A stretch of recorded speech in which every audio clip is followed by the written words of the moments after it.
So I took my son to a baseball game a year ago. I think it was a year ago, maybe two, but I think it was one last baseball season. And we got there really early. It's part of our process. We get there so that we can park the car and not have to rush and get some street meat or whatever and hang out. And as we're sitting there waiting, oh, and it was a special game. Like he was going to be able to get inside the stadium early for a special thing as part of being part of the Jays Club. So we get there and we're sitting there and we're just talking and just hanging out, father and son. And he looks over and he says, "Dad, that's one of the players walking to the stadium." And I said, "Oh yeah, it is." And it was one of the young Blue Jays up and comer. Bo Bichette is his name, and Bo's a young baseball player and he's fairly good. So we suspect he's going to be a star in the major leagues. And William spots him and he's like, "Can I go and say hello?" I said, "Well, just hold on a minute. Just hold on a minute. Let's see what's going on."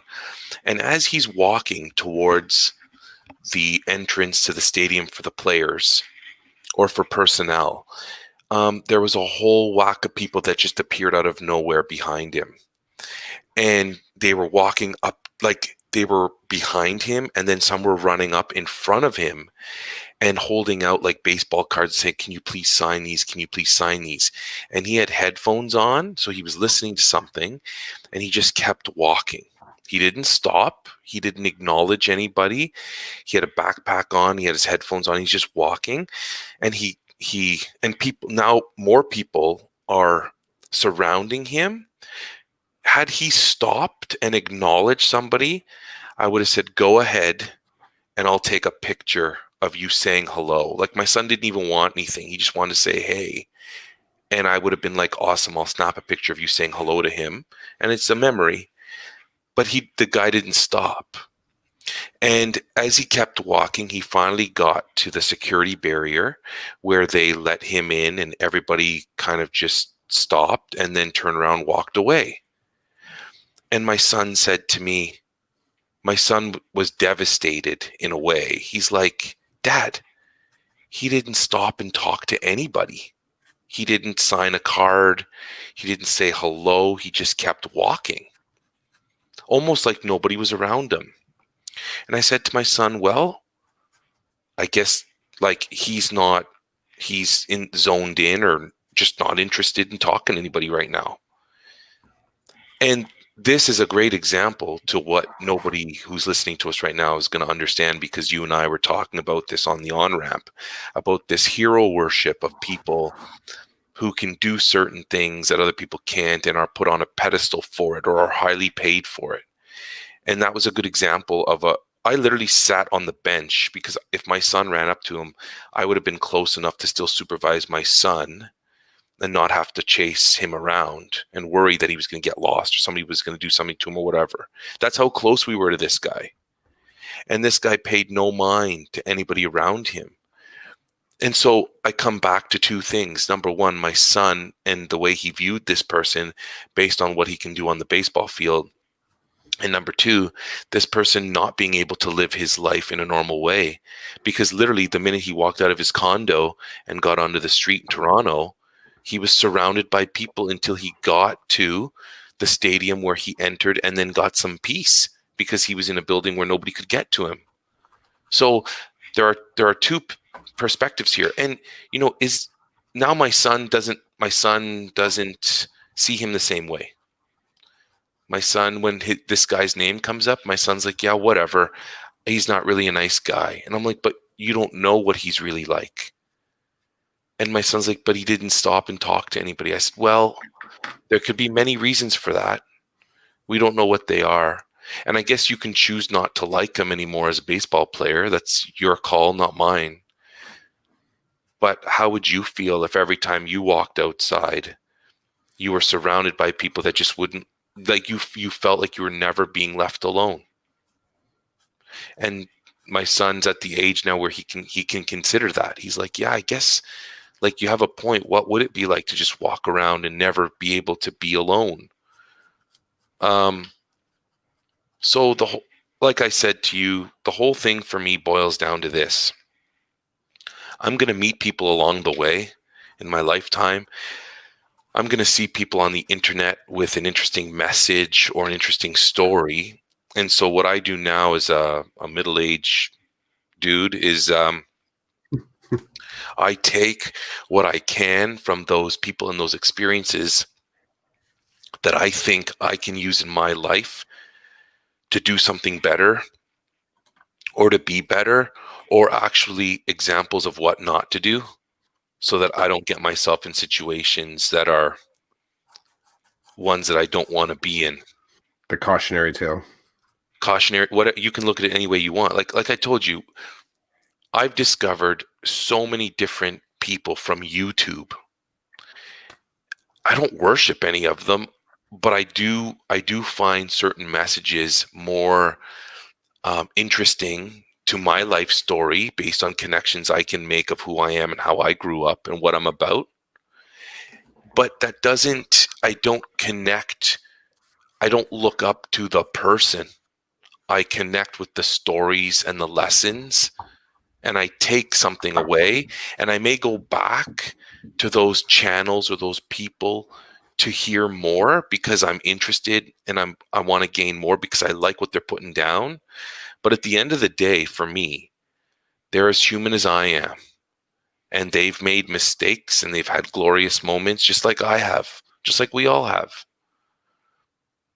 And I do, when we talk about hero, there is one person that I can think of at the moment that I would call a hero for me, and that's my dad. And there's many reasons for that. And my dad was no angel. My dad did a lot of things to me that, people would say he's a horrible man for doing those things, but everybody's got dark and light in them. And I choose to focus on how he lived the majority of his life, um, to do the best he could to raise me and my brother and my sister, and to take care of us. And it's by no means was it perfect, by no means, but I can't fault the guy. Like, I knew him personally, so it's not like he was some dude I saw on YouTube with a story. I knew him personally, and I when I need to grind things out, I think of my dad because that's all he did. He was just a grinder all the time. Now, I don't want to live like that, like he lived, but I sure have a lot of respect for how he continued to do that until the day he died. Um, but aside from that, like, I don't. The word hero for me is comical. Like, it's comical, it's cartoonish, it's about movies and books and stuff. Like, that's, I don't know, that's what it is for me. So it's different for my kids because they're growing up and they see the world differently. They don't get a whole perspective of a person, right? Like, they see me, and it's funny because I live with them and nag them every day about, like, cleaning up after themselves in the bathroom or the kitchen or doing their homework or whatever. I'm a pain in the rear end. But I wonder if they ever think about, hey, my dad wakes up every morning, goes to a job so he can make money, so he can do things. And lately I've not been liking my job. And my youngest is fully aware of that. And he was actually concerned the other day with, Dad, are you going to keep your job or are you going to find another one? And if you're going to find another one, that's kind of scary because it may change the way we live. Like, my kid's saying that to me. And now I'm trying to explain that, hey, you have good days at work, you have bad days at work. There are lots of factors that come into play if you decide to leave a job or keep a job. Like, it's not, you don't just, for me at least, I don't just wake up and decide I'm done. There's a lot that has to go into it. But it's interesting, right? Like, do they see that side of me? Do they see my dad, like, can grind it out? My dad has a work ethic. My dad's also a pain in the butt, like, on many things. But are they only focused on one thing because of the way it impacts their life? I don't know. I'm now, at my age and my experience, I'm now looking at a variety of things about a variety of situations. So when, I see someone, like, social media is perfect for this, right? Because you rarely get to see the whole person. You only see mostly highlights. some lowlights. And even then I question their integrity depending on what they're saying and what their brand is. Like it gets just keeps getting complicated, right? There's more layers than meets the eye. But anyway, so that's the hero thing. I just wanted to throw that out there. I don't know how you want to round that out, but I got tons. I love the accountability. When you say that, looking at your dad as a hero and you include the light and the dark, I think that is something that's really important to me in the discussion around heroes and individuals that we look to for direction or confidence or exemplar for their behavior. I think it's because part of it is to sort of strip the individual of the elements that allow them to access that part of themselves is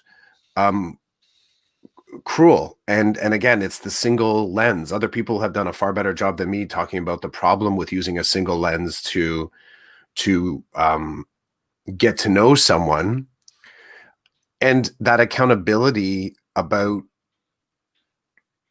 it's accountability and utility, as in, what do you do when your hero doesn't behave in the way that you want them to? Your story of your son is an existential crisis on one level, because there's this individual that just is not doing the thing that heroes do. And because heroes, do the thing where they hit the ball over the backfield wall, or they throw the ball really, really fast. And also there's an expectation of access to your heroes, especially when you see them walking down the street. Like that closes the loop. There's that person that I feel like I have such a deep connection to, that I actually have some ownership over them, or I have ownership over their day, or ownership over their behavior. I would say that's a really big example of seeing an alignment between your own values and what you think are the values of that individual. And that's where you start to get into interesting spaces. 7, 8, 9, 10-year-old, you're supporting your child. But when I get into these conversations with adults about who they represent as heroes, I always like to spend a little bit more time in the accountability and how you're building accountability for that individual to have behaviors that maybe they're just expectations of yourself, as in, you think you should be able to operate that way, or you are operating that way, and you see that in the person. I mentioned I don't have a list. I don't have a list of people that or even a rotating list, or I can't go back to a time. I guess I'd have to ask my mom, but I can't go back to a time where I thought to myself, man, like, I just wanted to be that person. Like, that's really, like, I wanted to have everything. I wanted to be that person. I wanted to sort of live their life. So now when I think about individuals, I'm cautious about how I even admire people, because I kind of start with, I'll admire attributes. So a little bit like what you're talking about Goggins, and mentioning, he on many times has said, like, don't use me as kind of like just be aware I'm as much of a checklist for people to improve their life as I am a cautionary tale. And I like to sort of stay in that space and getting to know people, because it is difficult, but it's wholesome. That's the whole person that's in front of you. And I'm not saying you don't have a right to access to anything about them that they're not willing to share. This is kind of like in the last part to this, is that, there are people that only share their bad behavior, and they have qualities that they will never share with you, or they may never share in public. In the same way, there are people that only share their good qualities. When you start to notice these things, and social media is an example that kind of lights up everything the exact same way, like the exact same brightness and retweet and re-upping is used for the good stuff and the bad stuff. I would still say it's a lot of fiction, unless you can start to build an authentic relationship with the person.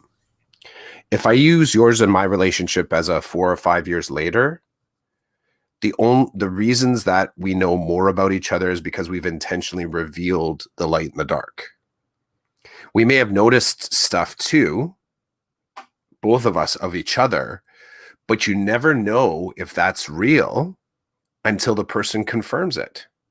You just don't. You can't assume intention unless you have a conversation around it. You can assume impact. You feel good, you feel bad, but you can't assume intention. So, when we find out that a hero, or we notice that a hero, someone that would say as a hero, well, let's say it. So use Bob Orr as an example right now. Bob Orr has taken some heat because he's come out as a supporter of Trump. I don't know. My first question is, is there other people in his world that he trusts far more than social media that have known that for a decade? They know that about Bobby because they're good friends with Bobby. Like, yeah, Bobby's always supported, Republican agendas and always supported highly, super conservative, and has always really loved, some of the things that Trump has come to represent. So for the rest of us that are just noticing it now and sort of saying, well, I have to kind of I have to cancel Bobby as one of my heroes. On one hand, I go, that's unfortunate. It's unfortunate because, it's unfortunate on a lot of fronts. One, that there isn't the opportunity to talk to, like, if Bobby's your hero, that you don't have an opportunity to talk to Bobby to kind of say, okay, I think I need to get to know you a little bit more just so I don't have to throw out all of your amazing contributions to hockey at the same time that I feel like I have to throw you out because you're connected with Trump. And I think it's unfortunate for anyone that jumps on the bandwagon. If that's a new thing, they're like, oh, I like him more now. Or the other individuals that just kind of stick on and say they like him less. Back to you and I, we made an intention. I felt we both had intention to get to know each other and to become friends. We've had many conversations about how, the steps that are necessary to take in order to go from what would be, let's say, what potentially could be a surface digital relationship, of which I have them on social. I have individuals that it's just every once in a while, a hey, a hello. And then there's other individuals that there's more intention there, whether to meet for a meal or phone them directly. But I feel like the what comes with the making the direct phone call and spending time with is the whole person. And if you're making that decision, you're making the decision to have a richer relationship. Will you always like the stuff that comes out of it? That's an impossibility. Do you feel closer and more connected? Likely. And those are the bonds that bind. I like those bonds. I like having that connection. I appreciate that connection that I've developed with you. In an alternate universe, you and I were just podcasters that kept on putting, content out into the edu world. But there was choice there to sort of become more connected. This is a good Halloween episode. I'm glad that you dropped the Halloween because I was just about to wish you happy Halloween and everybody else listening. And if you're watching, I've got two things here. I've got my Hulk fist because, it's Halloween, got to have the Hulk fist. And I've got my hockey helmet because I could dress up like a hockey player. And I thought about wearing the hockey helmet for podcast, but the helmet won't go over my headphones. And my headphones won't go over the helmet. So I'm just going to have them sitting here. And, funny that we're talking about heroes because Hulk is a superhero, according to pop culture, I guess you could say. Should I go get my costume? I just have it on a table beside me. Should I go get it? Yeah, you can grab it if you want. Give me 1 sec. Yeah, no problem. While he goes to get his costume, I can say that I really don't like Clough. He thinks I do because I spend a little bit of time with him every Saturday morning, but I really don't like him. I bet his family doesn't like him either, but I don't really know for sure. I've never spoken to his wife or kids about that. He's back. I know. I don't know if you can hear me, but let's see if I can put this on properly. Okay. Okay. Let's see if I I can can do it with the I can headphones. hear you. With the headphones. I'm gonna. So Chris is now, the camera's off so he can put his costume on. It's got to be something whacked out. Clough's like that. He's different. Different's okay, though. There's nothing wrong with different. Oh, it's the shark head.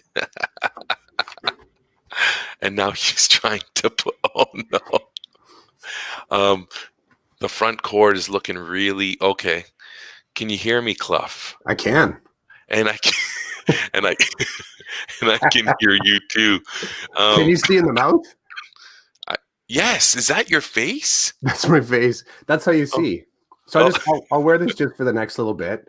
It's kind of constricting.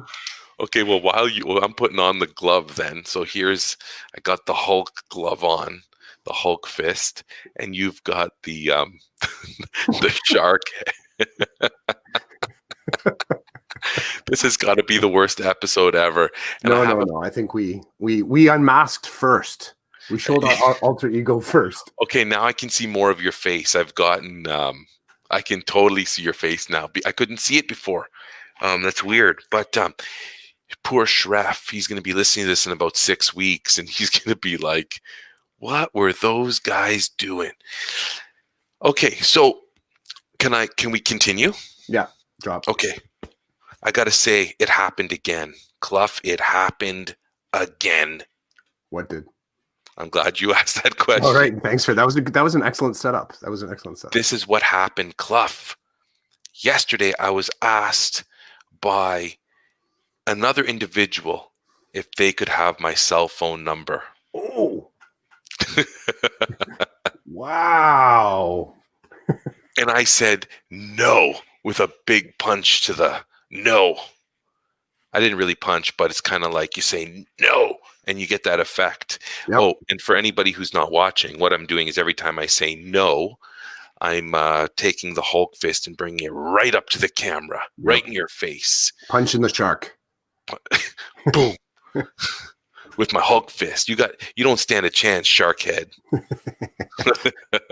Okay, you want to hear this story? Yeah, for sure.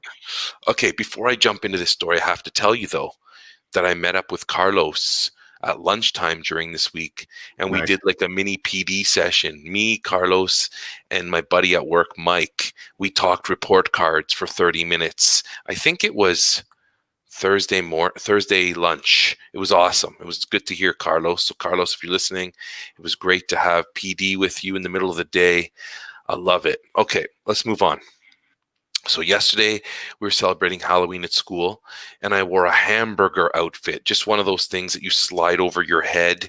And I saw you post up on socials. Yeah. So it's a hamburger, and the grade 4 or 5 teacher at the end of the hallway, she said to me halfway through the day, she's like, I love the hamburger outfit. There's a kid in my class that's wearing a pizza outfit. And then there's a kid down the hall who's wearing a taco outfit. These 2 kids happen to be brothers. And she said, I would love a picture of the 3 of you together because it was the same type of costume, just a different food item. So I'm like, yeah, let's do that. That's awesome. So we're getting closer to the end of the day and I'm not wearing my thing anymore. So she sees me and she's like, hey, what happened to your costume? I'm like, I just threw it over my head. I took it off my head. She's like, okay, can we do the picture now? I said, yeah, sure. So she gets the student in her classroom, gets the student in the other classroom, and then they come to me and we get a picture taken. Great picture. So, the kids go and I'm like, hey, by the way, if you get a chance, can you send me the picture? Because I'd love to tweet it out. Like, it's a great picture. And she's like, yeah, no problem. So she walks away and then she comes back into my room. She's like, and she's holding her phone and she's looking down at her phone and she goes, I don't have your text. And there it is. There it is. And it was a moment for me. It was one of these for me. No, came right to my face. And I was like, it was time stopped. Mm-hmm. Everything stopped and I stood there and I thought, okay, here we go. it was one of those weird moments where, like, you know that the person's not being difficult. They just she just wants to send me the picture. But if I give her my text number, then she's got my number. Yep. And I don't give out my number to Yep. anybody. And she's my colleague, and maybe one day I'll call her a friend, but we're not really, like, we're not friends like you and I are friends. So anyway, I said, oh, you can email it to me. And then there was a moment where I could tell that it was an uncomfortable moment for her, in my opinion. But hey, it was for me too, because here you got this middle-aged dude who's like, nah, you're not going to text me. You can just email it to me. And there was a moment where she was like, oh, probably because at her age and the people she's chilling with, it's no biggie. Everybody's just giving everybody's cell number out, right? Yep. That's what I'm assuming. So she said, okay. And I'm like, okay, thank you. And then as she turned around, she started walking out the door. I tried to lighten the moment by saying, I was born in the 70s, right? Meaning to say, I'm an old dude, and I'm an old dude, send it through email. She's like, okay, no problem. So it happened again, and it was a very innocent, like, there's nothing to it, but it was a moment. It could have been a moment of weakness for me to be like, oh, it's just a Halloween picture. And then who knows what happens? Maybe next week I get a text saying, hey, I have a problem with my math. Can you help? Or 2 months from now, somebody messages me and says, Rolland, I need your help with this. Where'd you get my number? So-and-so gave it to me. Yeah. Like, I'm not saying any of those things are going to happen. I'm saying they could happen, and I'm not interested in those things happening. Happy Halloween. So there's my spooky story that I almost gave out my number, and I didn't want to give out my number. No. I might have to take this off. It's a little warm in here. Take it off, dude. Take it off. Take it off. Hey, it's the masked teacher. Take it off. Take it off. Take it off. That's a cool outfit. Who could it be? Who could it be? Oh, it won't go. Oh, I think it's there. Oh, Clough. Yay. It's Chris Clough. It's Chris Clough, the masked teacher. Oh. I bought this a couple of years back. I should have bought more. It was at Walmart, and they had like 3 or 4 of them. There was like a shark head, like a teddy bear head, and they were just called mascot masks. But I thought, like, it's kind of cool, eh? It's always been kind of squished. The kids always use it for dress up, of course they do, all the time. Yeah, and it's super plush. Like, it just feels like something you'd win at Wonderland or something. Throwing the nickel on the plate. Actually, probably the tunic, to be honest. I feel like I don't want to let go of this hero worship thing. There's so many layers to it, but I think I want to almost just kind of, I guess, park it for other people to chew on for a bit. For me, the one thing where the last connection I'll put in there is also, it's a little bit of that. We're not really, I don't think we're in this muck anymore, but the whole chatter about educelebs. And I think there's similar, if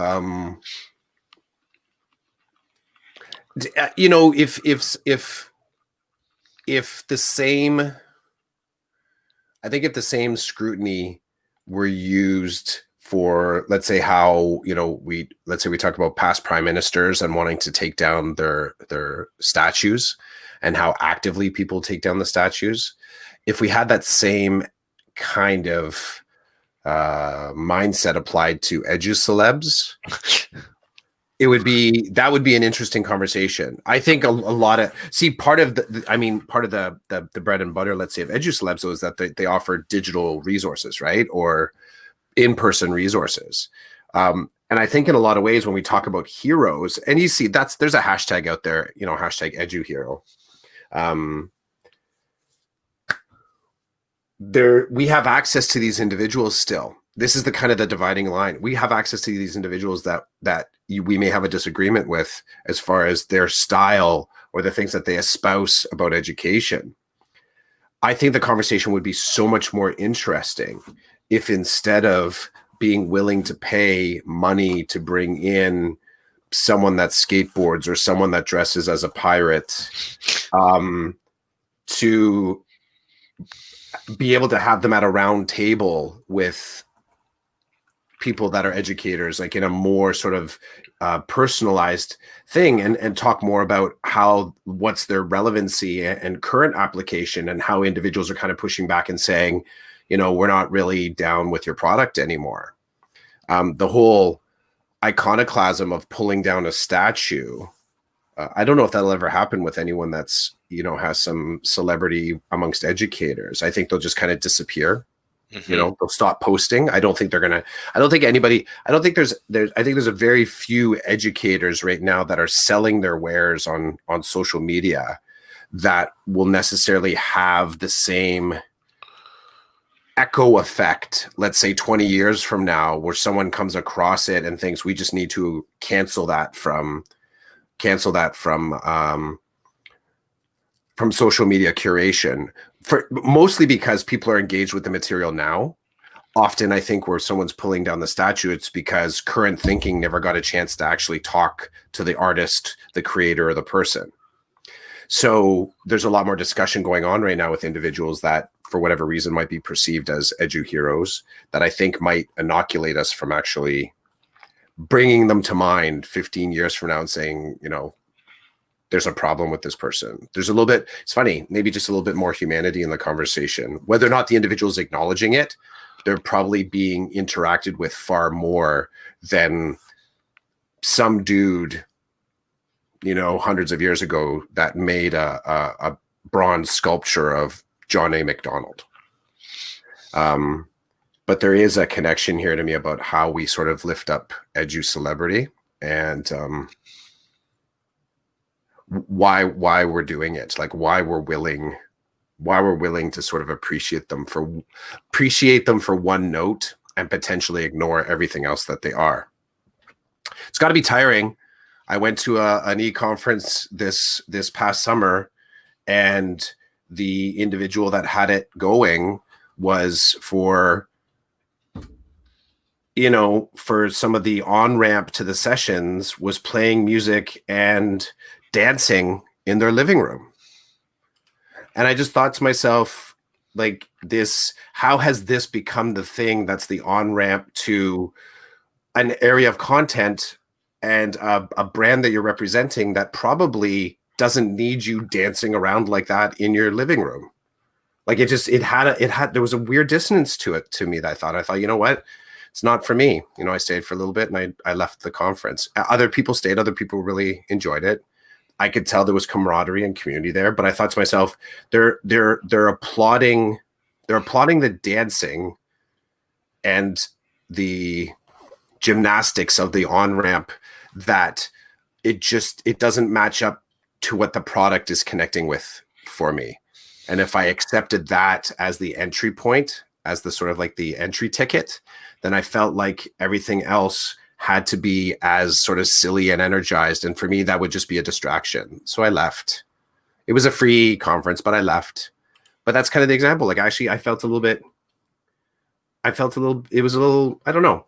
I felt, I guess the word kind of is sad. I thought, to have that kind of element, like how that was packaged, to have to be that person along with some smart tools that they've also released, and some literature that they've also released, to also be kind of like that level of hype machine. I thought,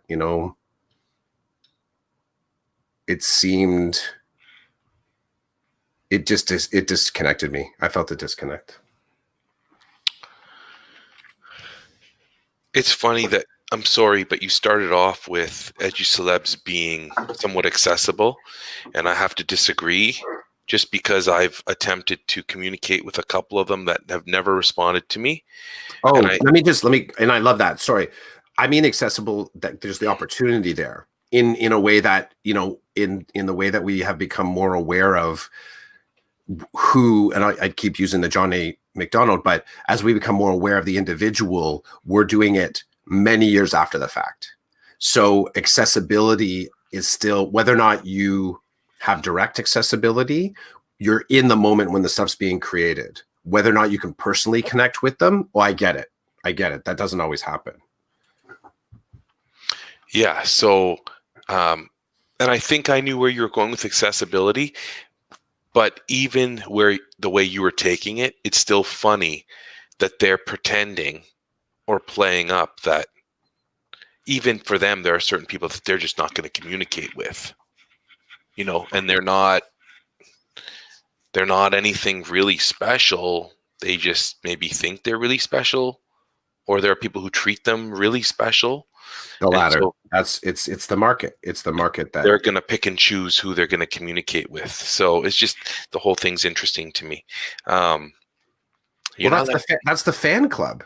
That's the whole other the fan base. I mean, on one hand, if you're going to have heroes, then you also have the fan base, right? You have that idea of the individuals um, that they're looking. They rep the product. They rep the brand. They're the ones that sort of push it forward. That's who the heroes know they have to talk to.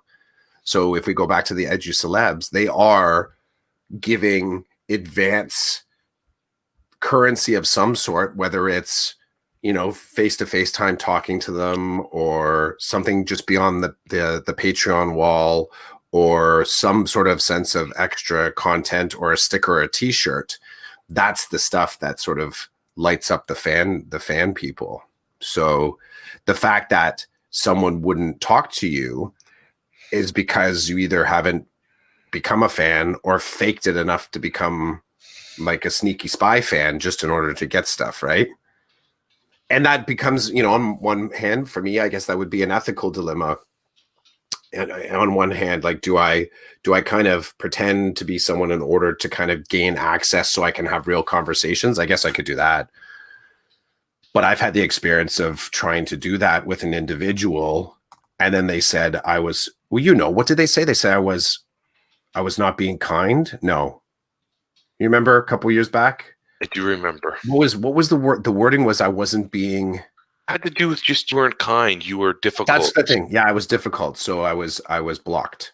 So that can happen. Yes, it can happen. It's very interesting too because now I'm biased because I kind of know you a little bit better than that person, Mm-hmm. and I know you to be, from my experiences with you, are that you're an authentic individual who's open to being a critical thinker as well. So you were simply, I recall at one point, you were asking questions to gather information. Mm-hmm. You were trying to understand better what was going on. And so you went right to the source. And it was, the responses you were getting were curt and very very defensive.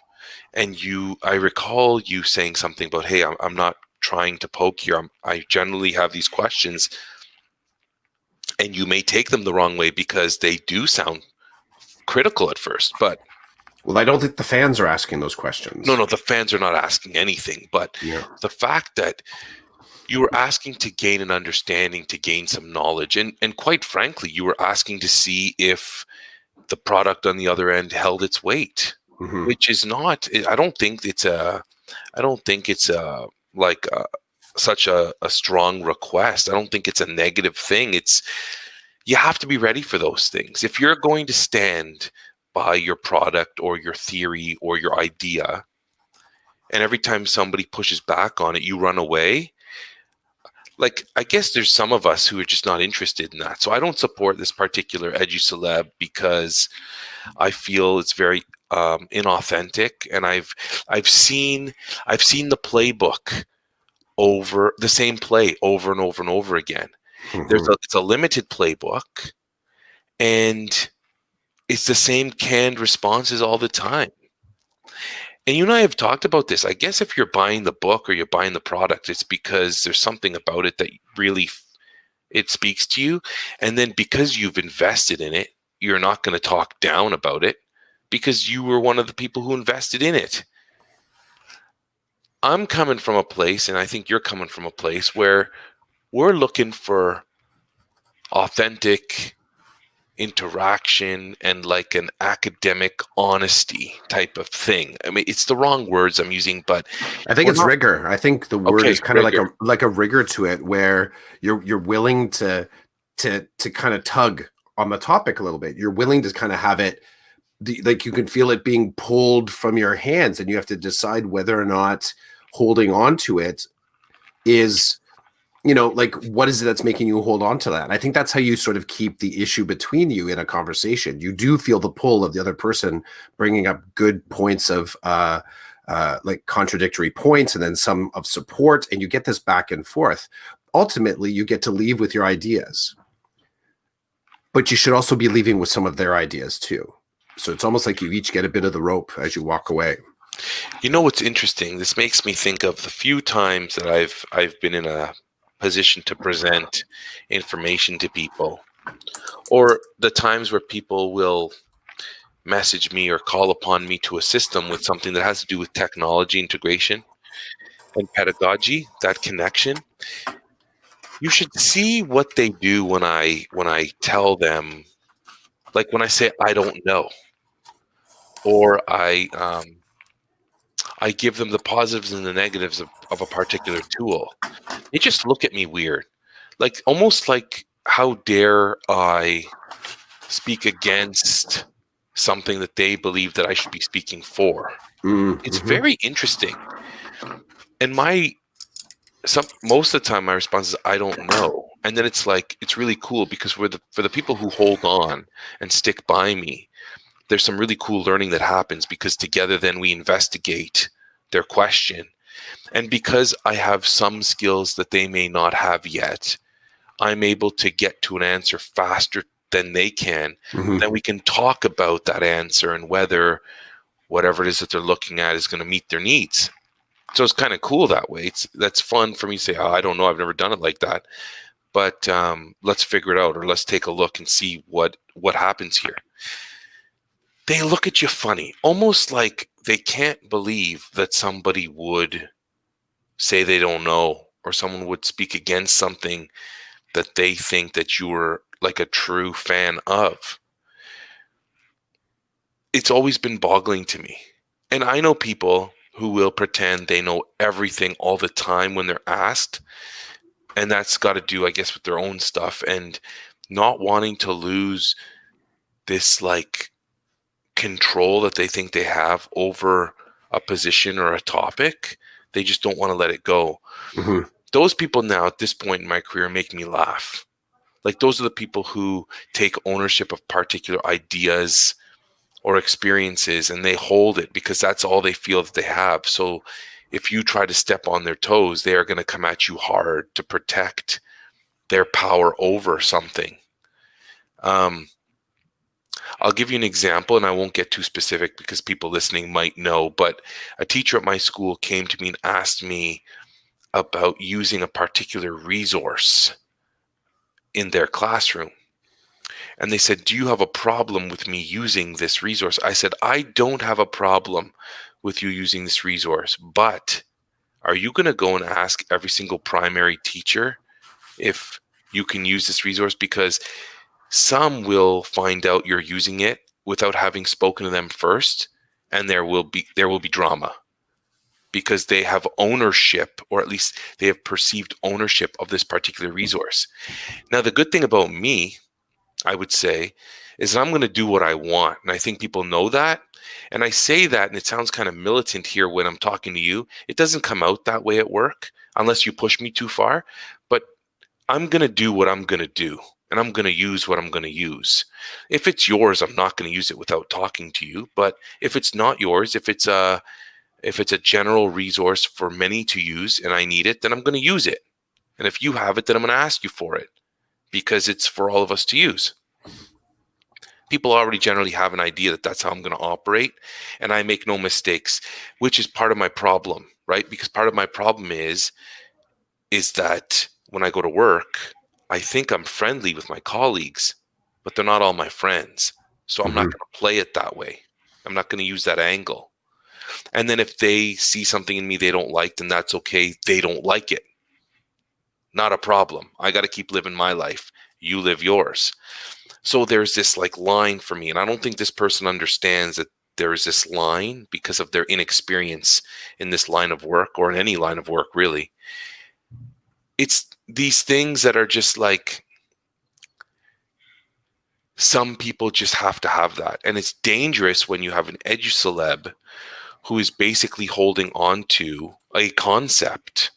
And every time somebody pushes back on the concept, they get their knickers in a knot. And then this happens over and over and over again.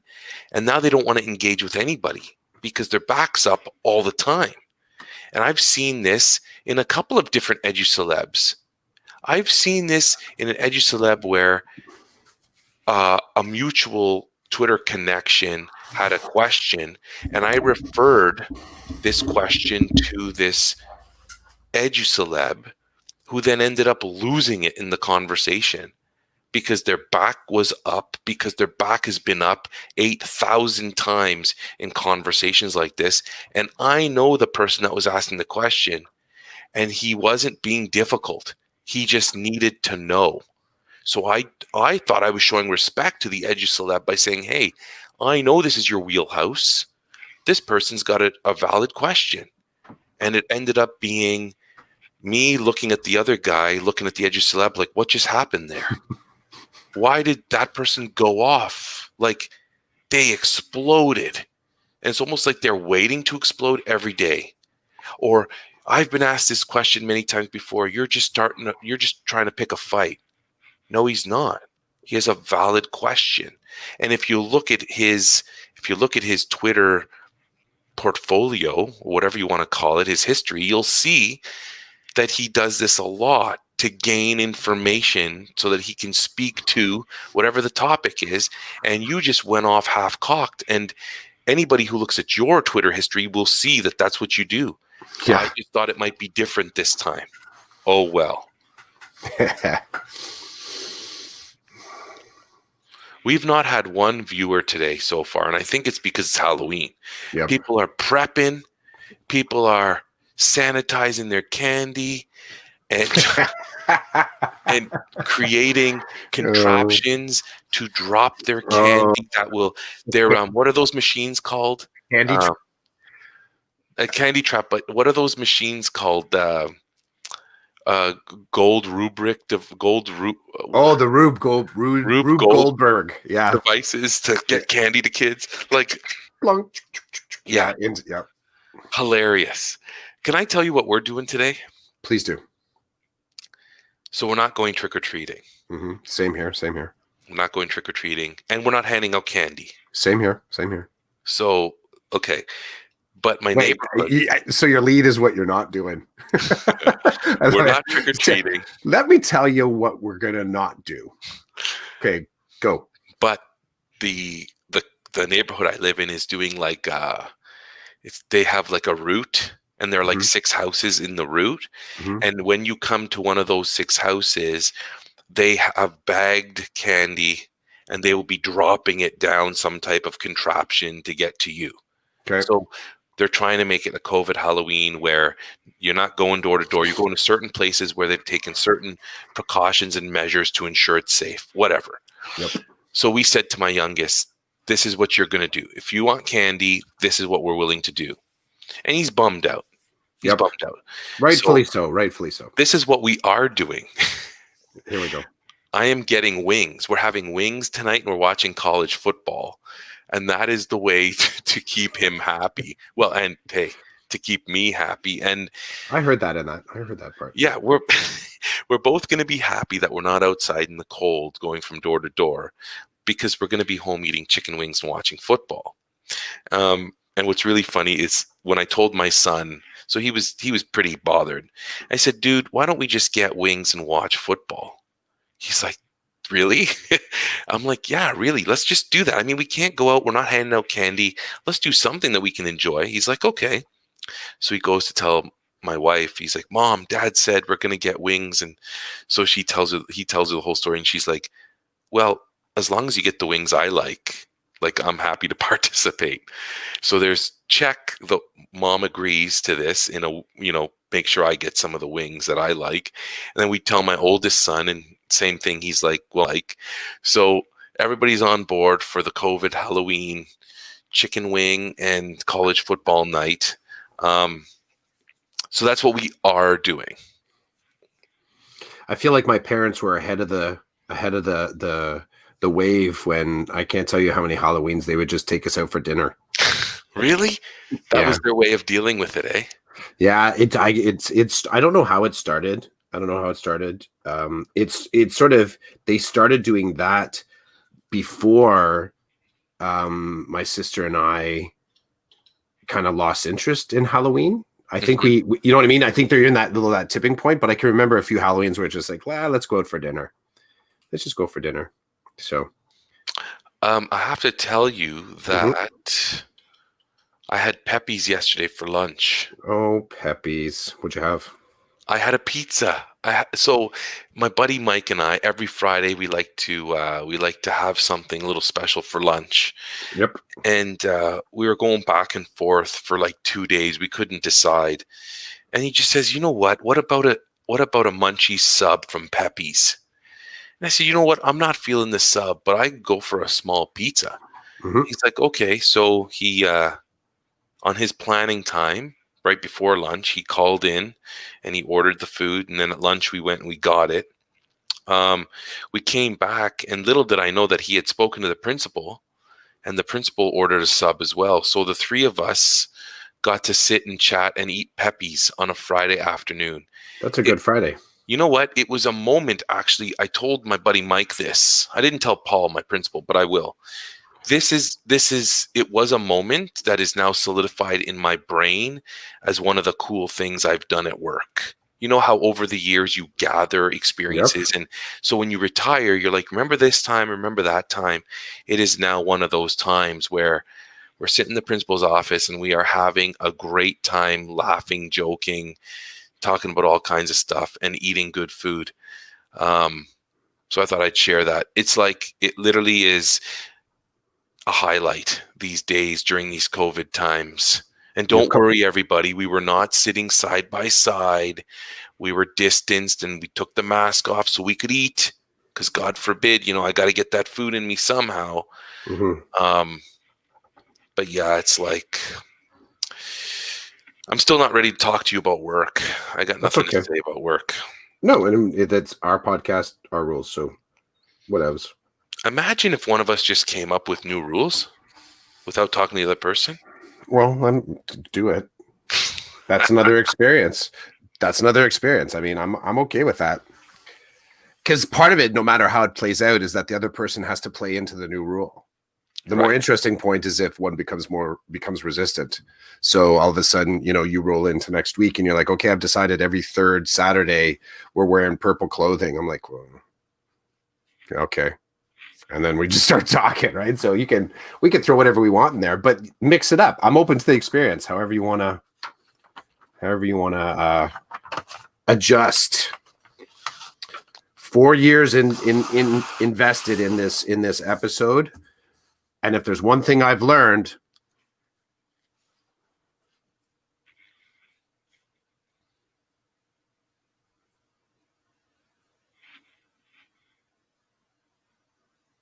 I'm just going to leave it a mystery. You know what I thought? I thought, oh, we're having a tech issue. I know. I saw the look on your face. I'm like, oh, for real? We're having a tech issue? Back in Clank Studios, baby. I've learned lots of stuff. But as far as being an experience and saying yes and just playing with it, sure. Let's do it. Rest in peace, Clank. What did you draw? Oh, it's a mask. A broken mask? Why is it broken? Because Halloween is broken this year. Right? Am I right? Halloween's broken. My friend, I leave it to the viewers. No, Leave you're it doing to this too much these days. This artsy fartsy, I'm going to leave it to people's to decide what they think. I don't like this, Chris. Should I cut holes in it so I can actually have it as a mask? If you like, it's How's that yours. look? You drew it. How's it look? It looks great. All right. It looks great. All right. So I guess that's it, eh? Episode. Yeah. Oh, this was season 4, episode 8. There was no episode 8 last week because we couldn't make it happen. That's okay. That's how life works. And then you bounce, and then you bounce back, and then you bounce in a different direction. So I'm all cool with that. I'm all cool with that, man. I'm happy we actually, you know what? If the universe was saying we had to choose between the two, I like that we did the Halloween episode. I liked landing on this. This was cool. I wish it was more Halloween-y, but I mean, think we had stuff. We wore We wore our stuff. We did. We wore our stuff. We talked about heroes. That's all, like dressing up, masks. Like let's not forget shark. We're here punching the shark, right? Oh. Can I say one more thing before we go? Of course. Okay. I can't tell you. I love this power that I have, that I can tell you stories without telling you who the people are involved, because I want to protect them. I love it. Okay, so so I had a conversation this week with an educator who is retired from education but has a new job. Okay. And I was communicating with this individual, and we were talking about the politics of education these days in Ontario. Okay. And I said to this person, I said it, and I didn't mean it in a rude way, but I was like, you're retired now, so you could probably say what you think. And the response was, you know what, I can't. And I said, why not? And they said, well, because of the new job I have, if I start talking about politics and about the system and how the education system works and the issues with the system, I will probably find myself unemployed, and nobody will want to employ me because I would be kind of like a magnet for those conversations from this point forward. And it was funny because it was one of these conversations where it was like, oh, but you're retired now, so you can do whatever you want. She's like, I can't really do what I want because, well, I could, because I don't work for a school board. But if I want to be employed by other people in education, and I want to keep doing the good work that I've been doing for many years, I can't just go off and start revealing the secret sauce, or the Pandora's box, the tricks behind the magic. Like I can't let the secrets out. The truth is out there. The truth is out there, but are people going to hear about the truth? Probably not, because there's a lot at stake for people who do speak the truth. And that's not to say that everything about our profession, like there's not a lot of stuff, but to be in the know and to understand the system, you can see the holes in the system, right? You can see where the inequities lie and why they're there, right? Yeah. Plus, there is a funny little bit of risk in coming out after the fact. So you can be the person that's telling the truth, and sort of opening up whatever conversations that are being kind of codified or being, clandestine, whatever individuals outside of EDU think is happening inside EDU, or even some factions inside EDU where they think like stuff isn't being exactly honest. But there's also very much now, by coming out and sort of saying, yes, this was happening, this is happening, but I'm working towards, difference now, being called out on that because you knew the whole time. You know what I mean? So you're the truth teller that ends up getting squashed too, because you were there. You were in the room when that thing was said, and that was 5 years ago. And now when you're retired and, potentially untouchable, you're going to come out and be that superhero. Right? Why'd you wait so long? You could have made a real difference in other people's lives as opposed to just protecting your own livelihood. So I've seen that happen and play out too. Well, Chris, it's always a pleasure. Happy Halloween. Happy Halloween. Look, as soon as we decide we're leaving, we have a viewer. Hello, viewer. Can you believe that? Hello, viewer. We're so sorry, but we're shutting things down for season 4, episode 8. I gotta go rake leaves and get my truck. Here's the thing. There you go. Taking off the mask. I'm no hero. I'm gonna go be a dad now. I'm gonna go have a little bit of breakfast. Yeah, there you go. This is for our number 1 viewer, our only viewer. I'm gonna say no. Fist bump. No, we'll say it's the Hulk fist bump. That's it for Decoded tonight. Fantastic. Have a good day, man. I look forward to chatting with you soon. Peace.